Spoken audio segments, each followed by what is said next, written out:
So, ladies and gentlemen, welcome to our KRSsatsang of the week. And this week, as you know, like always, I'm going to take 5 questions and answer them best to my knowledge and best to my ability. That's why I picked those 5 questions. And this time, actually, if you leave the questions in the comment section, I'll pick from YouTube this time and make it next week. So, let's get started with our satsang. And also just wanted to let you know, my Planets Through Nakshatra course has started, which you can join anytime in the future or past. You can always view the same lessons on Maga Vedic Astrology Academy website, which is in the description, or you can even check out the links here under shop section at the very bottom, and where I discuss everything related to how to study the nakshatra and how to get, the key points out of a mythological story of the nakshatras. So anyway, without wasting time, let's start with the KRSsatsang video. So our first question comes from Paula Rocket. Has astrology really helped you in your life? And my answer is absolutely, it has helped me in my life. And one of the most important factors that have helped me, which is kind of like a segue after my course, is nakshatras. Nakshatras has really helped me define things and to understand what to do, when to do, how to do certain things, when to book my flight.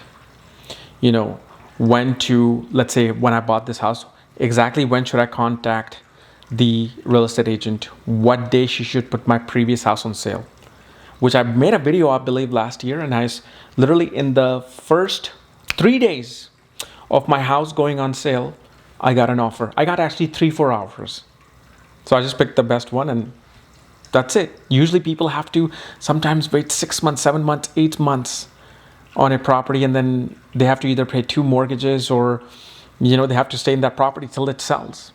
For me, I just knew that if I believe in nakshatras, if I believe in astrology, which is why I follow it, it has to work. So it works. So once you realize certain themes about the nakshatras, you understand life around you. It's that simple. Even if somebody doesn't know yogas, dashas, the houses and the dasha, any of those, little details, ashtak varga. But if you knew nakshatras, if you just knew nakshatras, you will kind of steer through life. Now, does this mean, that I'm immune to dealing with issues of life, the ups and downs of life? Absolutely not. I have dealt with ups and downs with life. I'll still deal with them in the future. But most of the part, it helps me. There are certain things that are out of my control where I will have to pay certain karmas off. And, sometimes those karmas are paid off for a good reason. And you feel like, oh my God, well, I'm following nakshatras and this and that, but it still happened. Well, in a long scheme of things, post-life, you will understand why it happened. What was the reason behind it? You'll be like, my God, I'm glad I, had to pay those off. So, yes, it has helped me. Now, the second question is from Garima Singh. I feel astrology has an important reason to exist, and that is somehow related to why we are here on Earth with this life. What is a chart? What chart can help us understand the purpose of our life? A very good question, because I think even I, to a certain extent, had a wrong evaluation about this question about purpose of life. And the number one purpose of life is that, first of all, life does not have any purpose. It exists. It exists. So if Einstein, Tesla, Edison, Mahatma Gandhi, Vivekananda, Yogananda, if these guys never existed, it would not make any impact. The life will go on. Life will have its own way of fixing things if it wants to. When it wants to, then that's when it brings these people in our life. But the one main only purpose to life is to get out of this cycle of death and rebirth. Because every day, every minute, we create either certain bad karma or good karma. And as soon as that bad karma is created, well, you're going to have to come back and pay it off. You cannot escape that cycle. Even if you're like some yogi in the Himalayas, you're probably killing ants by stepping on them. That's a karma. So what is it that you need to do? You need to find a way to escape the cycle of death and rebirth. And how does that happen? The only way I know of, there are 100 ways, is Kriya Yoga. Getting initiated into Kriya Yoga and having the God realization and love for the omnipresence. Understanding that there is an omnipresence. Okay, universe has not just created life randomly where we have nervous system and veins and memories and emotions and tears and blood is red color. Trust me, it requires intelligence to even create a single strand of virus. Even coronavirus is so hard to just create by itself. Out of nothing, something intelligent has to be there. Even if that intelligent something created us, so we can even, let's say, manufacture virus in the level 4 lab in Wuhan, China, and spin it, in a way where it because of this, because of that. So there's all these scenarios. But that's the main purpose. Now there's some people who do devotion through karma. Karam yogi, meaning you perform things for the world to get out of this cycle. Some people use music, like Mirabai, to get out of the cycle. Some people use poetry, like Tagore, to understand God and to understand that this is a machine that keeps turning no matter what happens, and you just have to get out of that machine. Now, of course, I forgot when I was talking that your question was in the birth chart, and then when I was editing, I'm like, oops, I got to reshoot this small part. So I'm adding this in the middle of the video, that how do you see, at least with your karmic life, how to see things in your chart? Well, for this, you have to look at, there's several things. It's not just one thing. Several things kind of shows why the soul is here. One can be your pranapada, the PR symbol. Pranapada is the breath of life. Like what makes you feel alive, what makes you feel like this is me, this is who I am, this is what gives me the prana. So when you go to my website and you get that, the report from option 5 and beyond, I'm sure most of you already have it. If you look at the PR symbol on the second page at the bottom would signify your pranapada. Which house represents your prana? Whether it's service, whether it's marriage, relationship, business, whether it's children. And then if you look at the nakshatra point that it's in, that also goes deeper. Then there's like something called BP point, which is destiny point, which shows that no matter what this person does, no matter what this girl or guy is doing, they're going to have to deal with this particular thing before they leave. Whether it's to fight enemies, whether it's to build a temple or a church, whether it's to get a mass fame because you helped an animal, that's what destiny point shows, that it's part of your life's path to definitely deal with this, even if you're going to live for, an hour as a baby. You have to deal with this. So your destiny is that, in that first hour, the baby, if they're supposed to live for only that 1 hour, in that 1 hour, they'll have to deal with some lung issue through which they're going to leave. So destiny point will show that. Then there's something called dharma and artha. Dharma represents the path of the soul. Artha is how you find sustenance on that path. What do you do, to make a living? Now, it's a complex way of understanding that, and I've already showed this to the students in, Magha Academy, which is easy to see what someone's life path is and how they're going to earn money. And also, you have to look at, more than even Namamsha, look at Dasamsha, the D10 chart. Study everything in the D10 chart. It shows exactly what your obligation is going to be and how you're going to behave in the world. But it's not just one thing that, okay, this is one thing that is it and that's it. No, we all have several different goals that a soul is trying to accomplish in this one life. So if, let's say, Mahatma Gandhi was to free India, his goal was also to become a lawyer. His goal was also to go to jail. His goal was also, and I'm not talking about his goal, his soul's goal was also to divide Pakistan and India. All of these things become part of that destiny. So just one thing does not really signify a person. Is the accumulation of everything that they have done is what shows them who they are. Okay? So I just wanted to add this in the middle. So then the third question, it comes from Manasi Rande. 7th house in the birth chart is related to partnership and marriage life. But there are some people who are married, whose married life is bad, but business is on top. How is that? Well, very simple.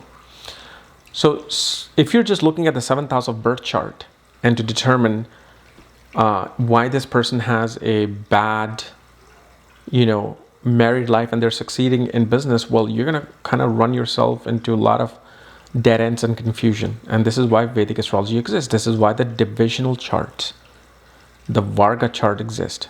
And especially one of the main ones you want to look for is in the Dasamsa chart, the D10 chart, which shows the obligation to society. So when you go out in the world, what is the obligation that you have to society to pay? So it represents your career, represents your karma. And the 7th house of that has to be studied for business. In Navamsha, it not only shows the partnership of marriage and unionship of marriage, but will you also get benefits through that marriage in trade? And if you really look at a real survey, which I have not done, I've done zero survey on that, you will find that person who finds success in business but is divorced and never has a great marriage, they probably have a yoga of, let's say, not getting married. So if the yoga just exists, that this person will not have a life partner, that does not demonetize, or devalues the 7th house of business or business itself. Perhaps that person has a great business, gets married, marriage is horrible, gets divorced, loses his business. So now we're thinking, 7th house must be connected with the marriage. Okay, fine, that is true. But what if 2 years after that divorce, one of the best dasha comes for a person, and in that dasha, they make great amount of money, yet they're just not able to have that great relationship because perhaps Venus is in certain position in the birth and the Vamsha. 7th Lord is in a certain position.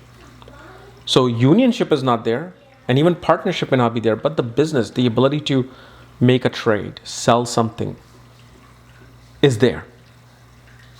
And this is where we have to study the position of the timing, the dasha, and does the person have even combinations to do business? One of the simple combinations is like having 4 or more planets between the axis of 7th and 12th house. And then you look at the moon chart. And if the 10th Lord from the moon is in the 3rd house, 7th house, ascendant, especially the 3rd house, shows person will be able to make money through self-efforts. And there are many of these combinations. So that's, hopefully this answer has helped. Because here's the thing. We only think of 7th house as business, or 7th house as business, marriage, partnership. 7th house represents a whole chunk of things. Just like Venus, people think Venus is love and luxury and beauty and art. Venus represents dealing with death, bringing somebody from death to life. Venus represents tantra, rituals, dealing with the underworld, dealing with or going against the social norms of society. Why? Because Venus spins in the opposite direction versus every other planet. So Venus has very radical views on how it wants to deal with things. So don't just think of Venus as this because you have read it in articles or says one particular book in astrology. Once you read some of the texts that are very hard to read because of their Sanskrit translations, but things like Rig Veda, Samaveda, Atharvaveda, you will see these stories of planets and grahas playing out and exactly who they were. Like Venus is a tantric. Venus was Shukracharya, as they call it, Shukra, was inside Shiva for 10,000 years, learning everything that Shiva was learning, and then came out of Shiva's semen. This is why Venus also represents semen. Venus hangs upside down. I mean, imagine that, somebody just hanging upside down, walking upside down. Where's the love and art and, beauty? You'll be scared and you'll run away. So, yeah, always look at things in a deeper way. Then it is by Bansari Thakur. How is a person's life if they are born with the retrograde planets in their birth chart? When this happens, when you have a retrograde planet in the birth chart, first of all, those planets become the brightest planet, meaning they control a strong significance in your life. Like you have a strong thing to deal with in your life with those planets. So for example, let's say Steve Jobs had retrograde Mercury. And one of the biggest things that Steve Jobs is known for is his salesmanship, his communication, his speeches. If he didn't have that, perhaps he would have just been like Steve Wozniak. Two guys just quietly doing things, and Apple is just being another, Microsoft or Dell or IBM. But Apple became Apple because of Steve Jobs and especially his retrograde Mercury. Now, this doesn't mean every single retrograde planet will provide that benevolent result. Perhaps your retrograde planet takes you into a position of killing people. Like, for example, if the 2 degrees of Kritika Nakshatra is known as, in the fixed star astrology, the star of, mass murderers or serial killers. So in there, if the planet is retrograde, if certain planet is retrograde, yeah, it's going to bring about some colorful karma in your life that you're going to deal with, or other people will deal with through you. Then, last one is from Lagupari Tiruvikurasam. I'm sorry, I'm bad at pronouncing names. I'm bad at even remembering names. So this person had a long paragraph, but they simply are saying, why is it that some of the best astrologers make wrong predictions? I thought astrology is supposed to be 100%, or, what's the value? And they're talking about more things, but that's the main thing. So if you are an astrologer, you are destined to fail in predictions. It's part of you being an astrologer. Now, you can look at it philosophically that through failures you learn. But the thing is, we're living in a particular time period of Drapa Yuga, which just started, after Kal Yuga, is that people don't have the same intelligence and brain capacity as these rishis who actually introduced astrology to us. They went so deep, so far, that we probably don't even know some of these texts that might be hiding in South India. And yes, this is Drapa Yuga.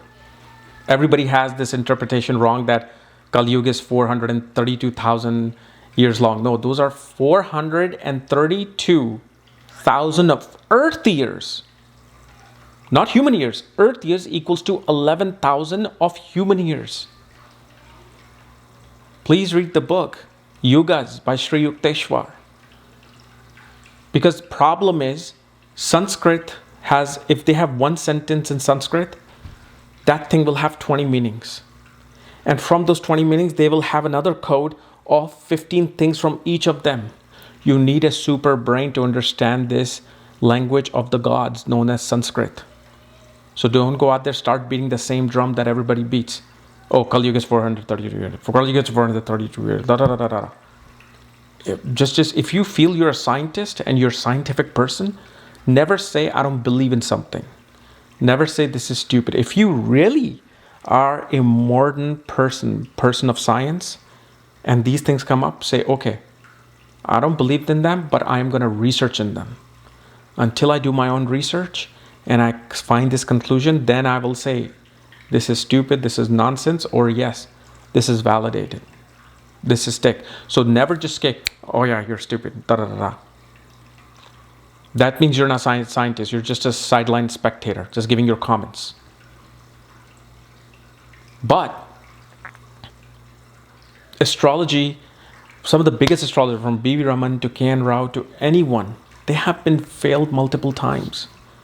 That does not mean that they're bad or wrong. That does not mean astrology is wrong. It's just that this is a toughest subject. Okay, it's much easier to do a PhD in quantum physics and applied mathematics versus to understand something so deep as astrology. So it's part of the contract you sign. And remember, astrology picks you, you don't pick astrology. There's a reason why astrology comes to a person and they start following it or they start practicing it. It is in their karma, believe me on this. Okay. So guys, this was my 5-question analysis for this week. And if you're new to my channel, subscribe below. And again, if you want your question to be answered next week, put it in the comment section and I will select it. Otherwise, we'll see you on Monday. Bye-bye.